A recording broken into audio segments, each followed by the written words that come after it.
Hello and welcome to another episode of the Accountant Success Secrets podcast. I'm Philippa Haynes of Insight 101. And I'm Mark Lee of Bookmark Lee. This is our 36th episode and our 30th interview. That's pretty cool. Okay, so through our podcast, we aim to showcase and celebrate successful accountants who have been running their own practice for a good few years and who we think can inspire and encourage other accountants in practice around the UK. We ask them to share their stories, including the highs, the lows, and what they've learned along the way. Our aim is to provide some fundamental insights for you, our loyal listener.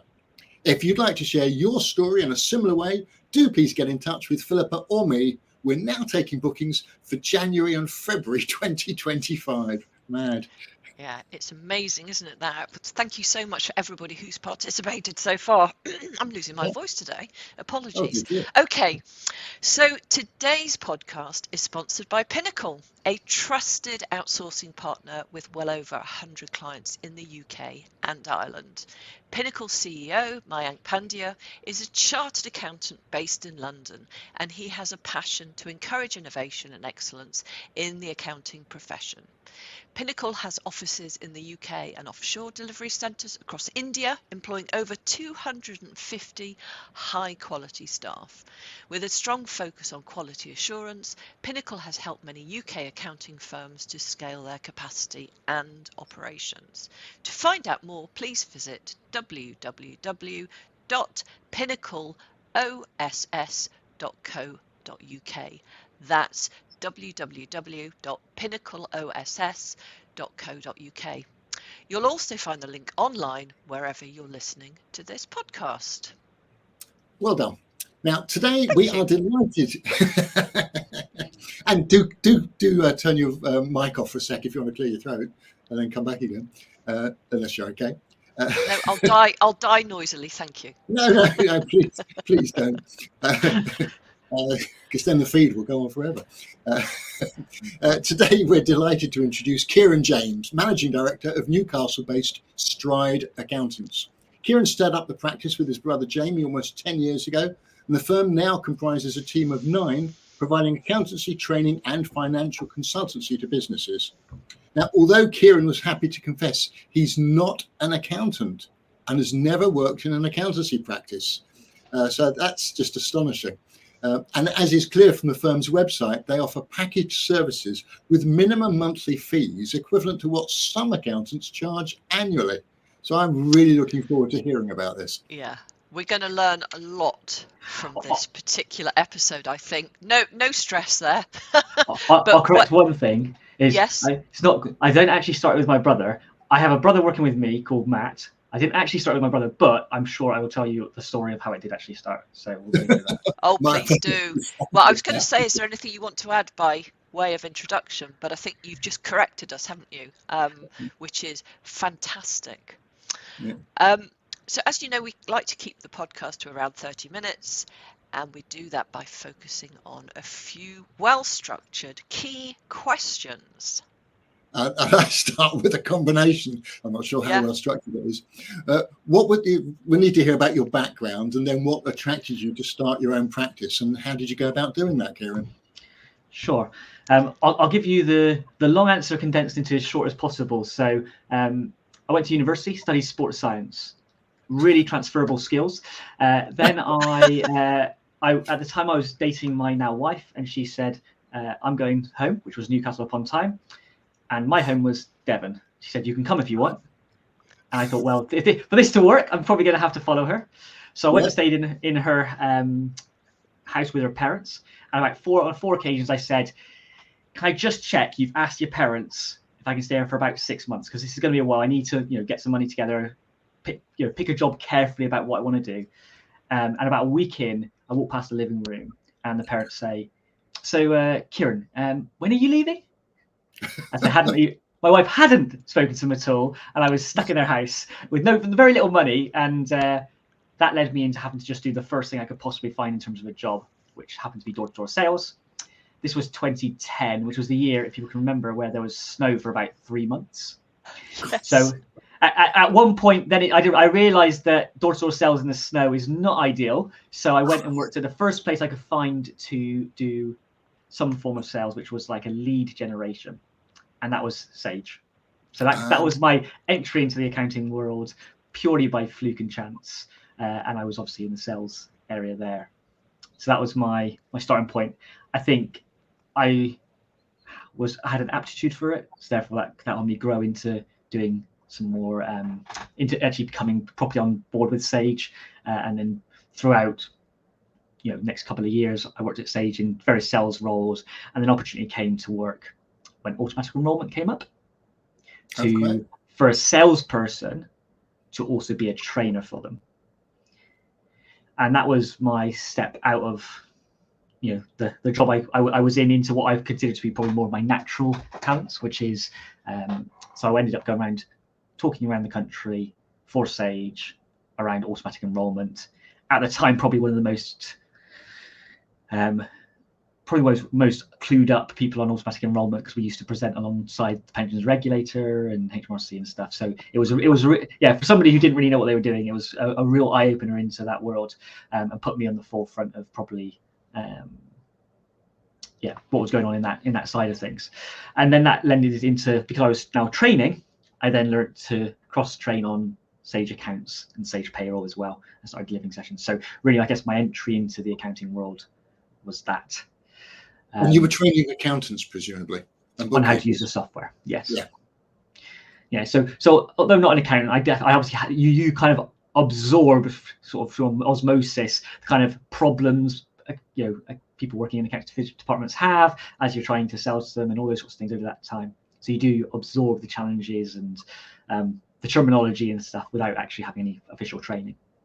And then I was headhunted actually by an accountancy software company based in just outside Manchester, St. Helens, called Just Accounts, who specialise in accounting software for contractors and umbrella companies.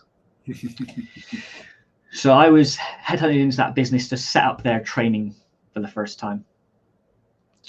So that was quite exciting because I'd never done anything like that. I got a chance to travel, work remotely, learn what that looks like long before COVID came in, and really look to work with go from a very big corporate with everything, everything was shiny with a bow on it, to the rough and readiness of a startup and everyone having to muck into all different types of things.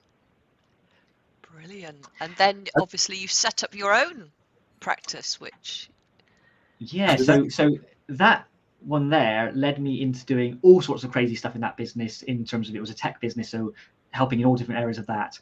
I built a team around me. I was probably a little bit too enthusiastic at hiring people, so probably but I was very enthusiastic also training and mentoring people. So one of the people in my team wanted to be a training manager, and I trained him how to do what I was doing. So at the time I was head of training there. And then my commercial director in the business decided to leave that business to pursue another really good opportunity. And I said to the MD there, hey, I really want to be commercial director. This guy over here, I've trained him to do what I do. And he went, great, so he can do what you do. Perfect, we'll do that. But you can't be commercial director. So I put myself out of a job, basically. And that was the start of my entry into the accounting world, because by doing that, I guess I demonstrated that I can grow a team, build a team, drive revenue, etc. And the investor in that business, or one of the investors in that business, wanted to start an umbrella company at the time. And I was introduced to him to start an umbrella company, and that's how it kind of began. And we were originally Paykeeper before Stryde, so we looked to try and start an umbrella company with me as MD of that company, and the investor sort of guiding that process effectively. And then how did that go from that to Stryde? So that was the quickest learning curve you could possibly have. So year one, I spent just over £90,000 and made £3.5 profit. Let's just say I did everything wrong. So you spent £90,000 and got what sort of profit? Not profit, sorry, £3.5 sales. Sorry. £3.5 Oh my sales. goodness. So you can say, safe to say, I definitely did things wrong. You know, I think if you look at marketing, I was marketing to the wrong client. I didn't have the right infrastructure to support the client. I didn't have the right network connections in the industry. Like pretty much every part of what makes a business gives a business an advantage, we didn't have. I didn't, none of it. And I think, it taught me that some markets, so this market, umbrella market, we were trying to enter it at what is effectively the tail end of an economies of scale process that was happening, where businesses were buying each other out. So we were coming to the end of that process, and then I was trying to join and build relationships with people. And in reality, it was too closed a market for somebody to enter without committing a hell of a lot of time, money, and resources to build the economies of scale that everyone else already had. Yeah, and the other factor which might have been involved there was there were an increasing number of dodgy umbrella companies doing things the wrong way, which I'm assuming you didn't want to go down that track either. No, we were never going to do anything to do with offshore or Isle of Man stuff. Not that that's not necessarily always wrong, but you never was going to go into that, which also didn't give us any competitive advantage in the marketplace. So if you're thinking about, if anyone knows about Porter's 5 forces, which is basic but a great starting point for a strategic framework, it's we had no competitive advantage in the marketplace. The ability to enter the market was very difficult in that situation. There's a lot of I'll call it buying power from suppliers, which effectively was recruitment companies passing leads to you, because that effectively was how most people built their business. And you couldn't break into an online market and try and get leads for that. So it was a really interesting, but as I said, an incredibly quick learning curve of what doesn't work. And we kind of evolved. So we went from umbrella to the natural contractors, trying to look at the accountancy side. And what I would do is, at a starting point, I didn't actually have an accountant in the business. So we actually outsourced the accountancy side, or basically immediately as we started, so that would be supply the customer service. But very quickly, that didn't really work well for us. I just wasn't close enough to it in terms of the kind of service level I wanted to deliver. So then we ended up hiring in-house and bringing somebody in-house to manage that. And then I think from there on, it just kind of, my natural personality started to feed into those clients, I think. And we moved from contractors to SMEs. And then since then, purely based on looking at how business runs, we've kind of evolved the business into a very niche part of the SME space, I guess, is probably the best way of putting it. So. Well, it's not difficult to, in fact, if you're going to be in the SME space, given that's 99.9% of all companies, it's good to have a niche within that space. and so this was the beginning of Stryde. Yeah, so in 2019, we rebranded as Stryde, obviously, after we'd kind of gone through this. When you start a business, you think about people like Google. Google didn't start as a search engine, did it? I think it was a pizza. They're looking for ordering pizza and stuff like that. I can't remember exactly what it was, but there's most of the big ones. Airbnb was actually about gigs, and so most of these big unicorns, I don't consider ourselves that. Most of these, they changed from the beginning. I think that's what we were going through, this period of adjustment and finding where our value was, where we created value. So we just basically kept changing it as quick as possible until we found where. My philosophy is, if sales is difficult, you're probably doing the wrong thing. Right? Sales should be easy, right? Yeah. Because if it's difficult, something's going wrong in that process. You're not selling what people actually want. So what is your value now then? Do you having looked at all of that, and kind of, I think we've talked about how your average kind of size client is pretty large now versus a few years ago where it was kind of under 100 quid or something. So what is that? What have you fallen upon then, if you were to sort of just tell us that? So most people working, when they're looking at a niche, they're always looking for a vertical niche. Mm-hmm. So they go, okay, marketing or in manufacturing, whatever it is. So we don't work in a vertical, we work in a horizontal. Yeah. Our horizontal is businesses 500,000 to 10 million turnover at the point that they come on board at the point where they're implementing a leadership team. Yeah. So very specific. So what that generally means is the leader of the business is going, actually, I'm doing the finances, sales, operations, everything. I now need to put some structure into this. They may have like an existing bookkeeper in place, but they're probably quite low end. And they're going, but I need something more than this. So we often refer to ourselves as somebody's second accountant. Yeah, that's really important. And I think it's a massive message for anybody listening here, because I think when you talk about niche, it really is misunderstood, or rather there are many options.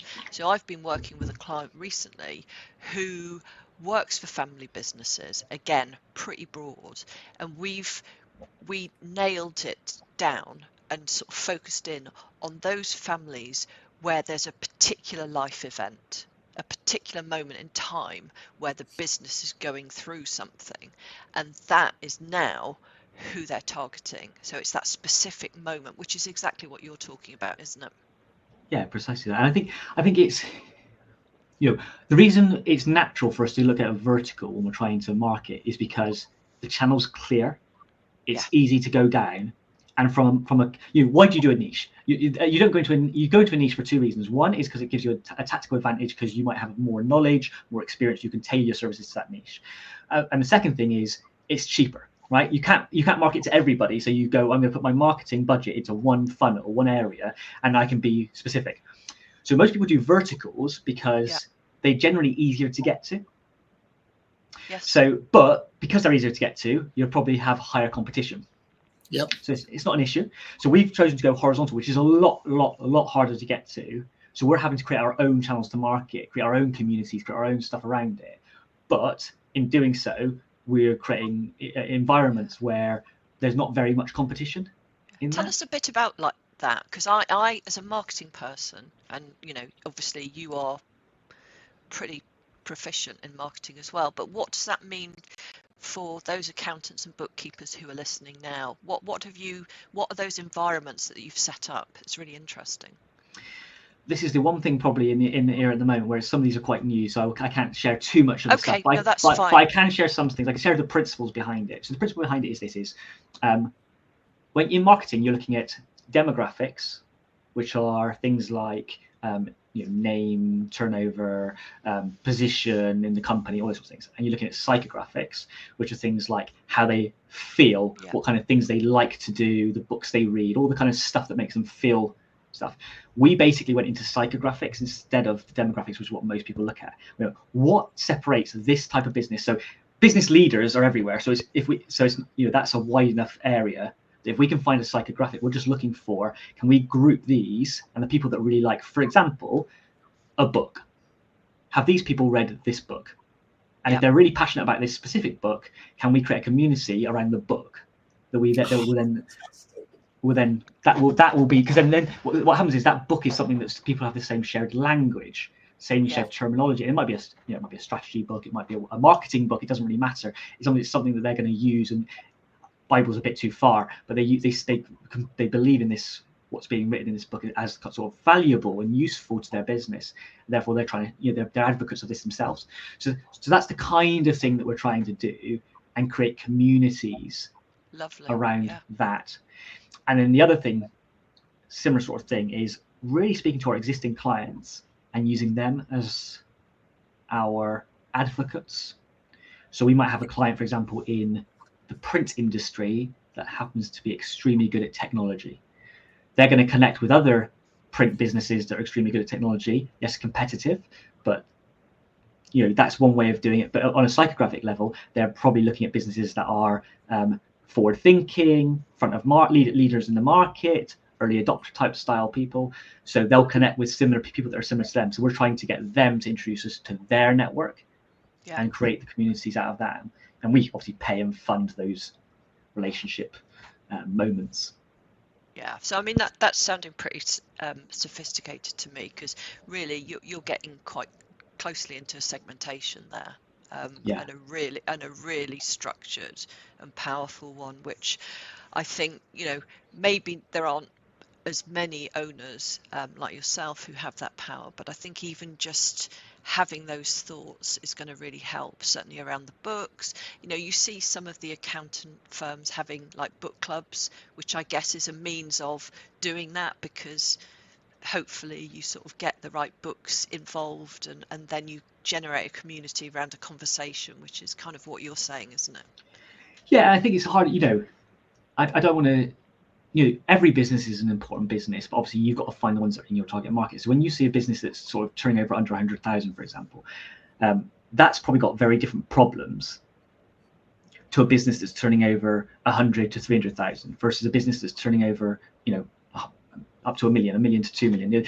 There's almost, if you look at the lifestyle of business, especially if you're really paying attention to your clients, you can almost spot the points. So like moving from 1 to 2 members of staff, massive challenge. Moving from 5 up 6, around that sort of 5 number, another massive jump in the challenge in a business. From 10, another massive jump. Once you get over 10, almost like you need a leadership team in place, but now you need to be almost at 25 before you're actually see the benefit of that leadership team. So there's like, you've got to move as quick as you can to sort of 20, 25 staff. So you can start to see in the business, if you're paying attention to what you see in all your clients, you can start to see the movement that they do. And effectively what we've done is, as we've taken on a client, initially it was always clients in that 100,000 mark, right? So under 100,000. So we learned about them. And then as we took on one client a bit higher, we started to pay attention and learn a bit about them. And then we knew how to advertise to them. And we just kept doing that. Now we work with businesses, 18 million, whatever, so we work with higher businesses, but we still know our sweet spot. After having to get that broad range, there's a real sweet spot of the sort of 1 to 2 million where we are exceptional. I think that's utterly glorious and so valuable as a lesson for others. Something I've often pointed out when I've been talking to accountants in mentoring conversations, and they're looking to grow or to build their client base. And I ask whether their website says they deal with startups, but I ask them if they really want to deal with startups. And typically, most don't. So I say, well, why does your website encourage startups? Because if you're encouraging startups, you're actually suggesting to bigger companies that you're probably not specialized in working with them. And you've clearly not only you don't want startups, you only want them if they're VAT registered or outside the scope, or they don't need to register for VAT or whatever, but they're big enough to be VAT registered and they've got payroll. And so that's one of the reasons why your minimum fees are so much higher than others, because you're not working with those that just need a simple recurring compliance service, it seems. Is that right? Yeah, I think it's almost more than that as well. It's, we've priced ourselves in the marketplace. We're not the most expensive accountant by any means, but we've priced ourselves above average. And where we've priced ourselves is this is about positioning, isn't it? And knowing. So we price ourselves in a position in the market that we will work really well with any client that's growing. But if somebody is not planning to grow their business, even if they're at 500,000 turnover and they are not planning to grow their business in any way, we're probably not the right accountant for them. Absolutely. Right? Because at that point, yes, we might be able to get some fees from them, but we're not going to be able to have any impact with them. We're not going to be able to help them grow. And our fees are probably going to come off. There's probably a cheaper accountant than us. May not be better, but in terms of if you're trying to hold a business at 500,000, you're probably building a lifestyle business. If you're building a lifestyle business, you want to drive profitability in that business, which means every part of your business, you're going to look at where you can cut costs, right? Yeah. So we don't want that type of client, because we don't want to be part of somebody who every year is going to have a review on our pricing, right? We want somebody who's going to go, I'm growing, and I need the value that supports that growth. So Kieran, what do you actually do for them then, and what processes do you have in place for that? I mean, I understand that bigger companies, bigger risk, bigger amount of data, that sort of thing, to justify those numbers, but I'm assuming as well that you bring something to the table that a lot of accountants don't. What is that? Is it about the customer journey? Is it about the level of analysis, advisory? There's a level of training and financial consultancy that's referenced on your website. Is it part of that? So if you think about how most accountancy firms work, the way most people work, and we used to be this was us, right? Is you go, I'm going to supply the mandatory accounting stuff that we need to do, compliance, and I'm going to stick advisory on top, right? We don't do that. We flip it round. So we've got some historic clients still in this, but his new clients, right? They must have the advisory piece. And if you want us to do the other stuff, we can also do the back office finance function as well. But our first starting point is we're here to do this stuff. So if you think you've got in levels, you kind of got a business has their accountant, then they've got their accountant with a bit of advisory. Then at some point they're going to go fractional FD, right? We fill this gap here. So the bit between when even a fractional FD is too much, but they still need that level of support and value. So effectively in our team, we've got 3 FDs. So even I sit as FD for some businesses, but really my expertise is more on the strategic side. You can probably tell by the way I think. That's some people want that, and we've got other people that are who've been. So our FDs have not been necessarily worked in practice. One's worked in practice, but we don't necessarily have practice experience. We have business experience. So they've worked as operations director in a business and FD. They've worked as the senior finance person in a 9 million turnover business that happens to where the FD left. So they didn't have the role of FD, but the FD left. They had to sit in and do the FD role for a couple of years. So what we've effectively tried to do is bring people that have the knowledge to run a business and to be part of somebody's actual team. So that's our training, our knowledge piece. And then we effectively do. We're basically like a second advisor. So when we sit in those teams, we'll do a 2-hour meeting, let's say, with somebody. 15 minutes will be the finance part, and an hour 45 will be future strategy. We'll touch on operations, we'll touch on sales and marketing, we'll touch on all the other stuff that goes with it. So it's just that what a good FD would do, basically. I think two things really strike me from what you've just said there, Kieran. The first one is that you're doing what you have experience of doing from working in business. And the vast majority, in my experience, of accountants who are doing the advisory piece very well have previously worked in business, as distinct from only working in practice. There are plenty of accountants who've worked in practice who do great advisory work, don't get me wrong, but it's more difficult to make that transition if you don't have plenty of experience of either working in business or working alongside a lot of clients and giving them advice beyond the financial stuff. So well done for that. I think it's really interesting because it's actually a skill that I think is going to become very difficult longer term, as we're trying to, we offshore ourselves. No, we don't. Yeah, we do. We offshore. We offshore ourselves in India for 2 of our staff.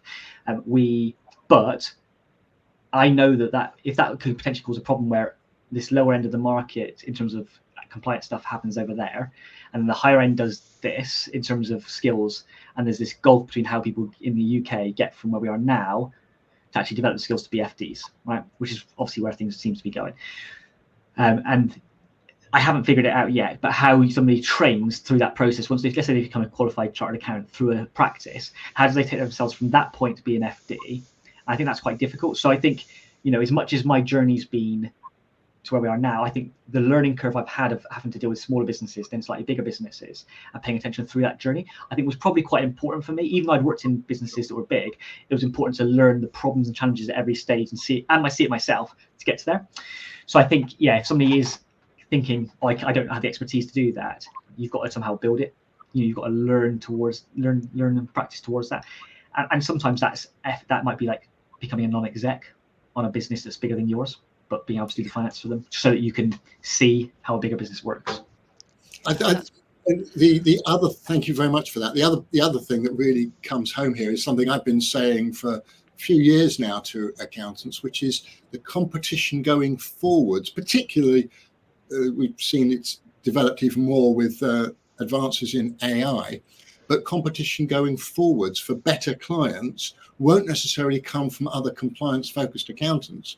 It'll come from consultants, trainers, and non-execs who have those wider business skills, management consultants, financially trained people who are not necessarily accountants, but they're able to deliver the services that go beyond compliance in a way that compliance-focused accountants have yet developed the skills for. And that's why I say it's so important to develop those wider skills as soon as you can, so you can meet that additional competition. I might actually challenge that, Mark.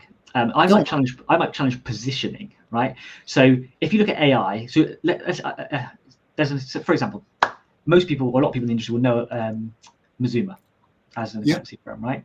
So their position, they're not trying to do what we're trying to do. They're trying to do something very, very, very different, right? Yep. So I think what you'll find is some people that are going, actually, the type of business I want to be is a purely compliance business, and that's okay. But you've got to understand that what you're doing then is you're competing on price.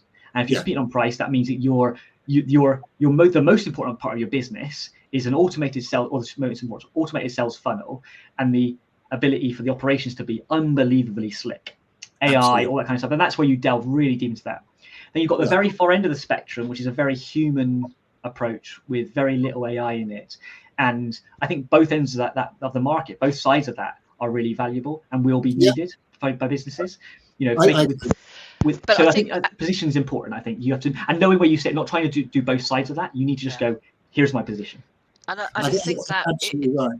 Yeah. Sorry, Philippa. That's important. I think that's important across any sector. I mean, I think all ends, there's either the value or the kind of premium, and the middle always gets squeezed. And I'm talking about, you know, whether it's jeans, whether it's cars, whether it's accounting firms, and I speak about my own background, to be honest. But I mean, just from what I've heard from you is that you have, I mean, there are just some skills you can't actually, you can learn them, but you obviously are natural. You have strategic thinking, you're very insightful, so you kind of see the journey of other people, see your own journey, and pick up insights and learning as you go along. That is a skill, and that's a gift in itself, I think. It is, and it's a skill you have as well, Philippa, and perhaps to some extent I have less or so. Key question that we just need to perhaps finish with, Kieran, is you are quite happy to admit, and there's no imposter syndrome here, which is brilliant as well. But as you're leading a firm of accountants, you're not a qualified accountant yourself. Does that ever come up with clients? Are clients bothered that you or the team aren't qualified? Does that matter? Yeah, of course it does. And you can't be part of ACCA without a 50% shareholder owning the business, and we don't have that. So yeah, we've had to be comfortable that's not going to happen. Our team get ACCA qualified, etc. You know, we follow resources from them, you know, and ICAEW and stuff. But you've got to be comfortable with where you sit. And you know, a business comes and works with us not because they want a qualified chartered accountant. They come work with us because they want to grow their business. And we go, okay, you know, we're not. In fact, one of our values is we're not trying to be accountants, because we're comfortable. If accountancy gets automated, we're comfortable that's not going to get rid of us. You know, we're here to solve the problem of financial clarity for the customer, whatever that looks like. That's fantastic. Well, I mean, we had questions in the background which we haven't needed to ask because you've naturally gone through all of them. Absolutely. It's a real pleasure to speak to you, and I kind of feel like we've scratched the surface. Really, because we've looked at all of that strategic thinking, and I'd love to understand, you know, the implementation of that. But again, it's just how it is. The 30 minutes comes to an end, but people have the opportunity to work with you. So how can they get in touch with you? What is the best way? So LinkedIn is probably the best way to get in touch with me at the moment. If there's another accountant wanting to chat and ask for advice, I'm very happy to help. If it's somebody that goes, oh, I'd like to be a customer, then either you can email me, kjames@stryde.co.uk, or again, reach out to me on LinkedIn. Thanks, Kieran. And Stryde is STRYDE for anybody who hasn't seen it online anywhere. And Philippa, how can listeners find out more about you and your business, Insight 101? So again, you'll find me on LinkedIn, or you can go onto my website, insight101.co.uk. And really, I do what Kieran does. I support accountants. Well, he does it for himself, but there are accountants and bookkeepers out there who can't do that sort of thing. Think about their positioning, their message, where they want to be, their competitors, all of that, including their story. That's exactly what I do. So it has been a pleasure to share notes with you, Kieran, today. But for those who are interested and who have been really inspired, get in touch with me and we can start to talk about how you can start thinking in the same way. And Mark, how can we find out more about you and your Soul Practice Club? Well, online everywhere. I'm Bookmark Lee. Even my business card is a bookmark. I tend to support accountants who've been running their own practice, not necessarily looking to grow. Some of them, they're the sole decision maker. So they may feel isolated, frustrated, possibly overwhelmed. They value the support and encouragement, guidance and advice that I'm only too pleased to share. And I'm always happy to have an initial conversation with no obligation, no strings attached, no expectation or pushy sales techniques, because I love having those conversations. And sometimes they result in a mentoring relationship. Sometimes they decide to join the Soul Practice Club, other sole decision makers for accountancy firms some with staff, some without. I'd also encourage listeners to this podcast to reach out and connect with me and with Philippa on LinkedIn if we're not already connected there. Right, great stuff. Well, before we go, let's just remind everybody our thanks needs to go to the sponsor of this episode, Pinnacle Global Group, your trusted outsourcing partner. Do check out their website and let their CEO, Mayank, know you heard about Pinnacle Global on the Accountant's Success Secrets podcast. And if you've enjoyed this episode, and I definitely have, please share the love online, subscribe and leave a review on Apple, Podcasts, Spotify or YouTube, and let us have your feedback too. Absolutely. And leave reviews on all three.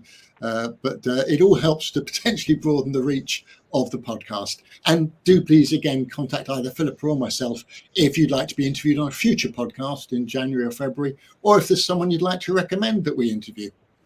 Thanks so much again to Kieran James and to my brilliant co-host, Philippa. Until next time on the Accountant's Success Secrets podcast, or anywhere else that we might meet online or in real life, goodbye for now. Bye for now.